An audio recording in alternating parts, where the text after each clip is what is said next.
চাঁপাইনবাবগঞ্জ জেলার ৩টি আসনে জামায়াতে ইসলামীর মনোনীত প্রার্থীরা বিজয় লাভ করেছেন।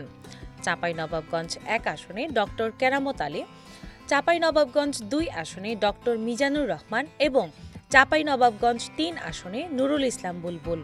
শুক্রবার ১৩ ফেব্রুয়ারি সকাল ৯:৩০টার দিকে চাঁপাইনবাবগঞ্জ জেলা প্রশাসক ও জেলা রিটার্নিং কর্মকর্তা মোহাম্মদ শাহাদাত হোসেন মাসুদ বেসরকারিভাবে এ ফলাফল ঘোষণা করেন। চাঁপাইনবাবগঞ্জ শিবগঞ্জ আসনে জামায়াতে ইসলামীর ডক্টর কেরামত আলী বেসরকারিভাবে নির্বাচিত হয়েছেন। তিনি পেয়েছেন ২,০৬,৮৯৩ ভোট। তার নিকটতম প্রতিদ্বন্দ্বী পেয়েছেন ১,৬২,৫১৫ ভোট। ভোটের ব্যবধান প্রায় ৪৪,৩৭৮।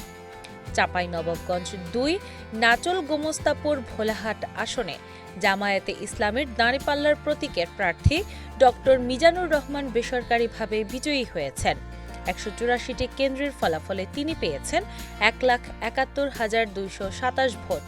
তার নিকটতম প্রতিদ্বন্দ্বী বিএনপি মনোনীত ধানের শীষের প্রার্থী আমিনুল ইসলাম ১,৫৫,১১৯ ভোট। ভোটের ব্যবধান প্রায় ১৬,১০৮ ভোট।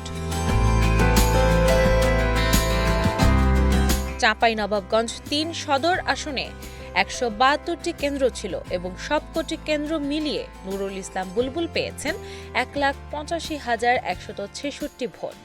তার নিকটতম প্রতিদ্বন্দ্বী বিএনপির চেয়ারপারসনের উপদেষ্টা হারুনুর রশিদ পেয়েছেন ১,২৬,০১৮ ভোট।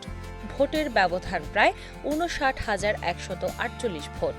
জেলা রিটার্নিং কর্মকর্তা মোহাম্মদ শাহাদাত হোসেন মাসুদ জানান, উৎসবমুখর পরিবেশে চাঁপাইনবাবগঞ্জে ভোট গ্রহণ অনুষ্ঠিত হয়েছে। কোনো অপ্রীতিকর ঘটনা ঘটেনি। দিনা ইসলাম, বাংলা বাজার পত্রিকা।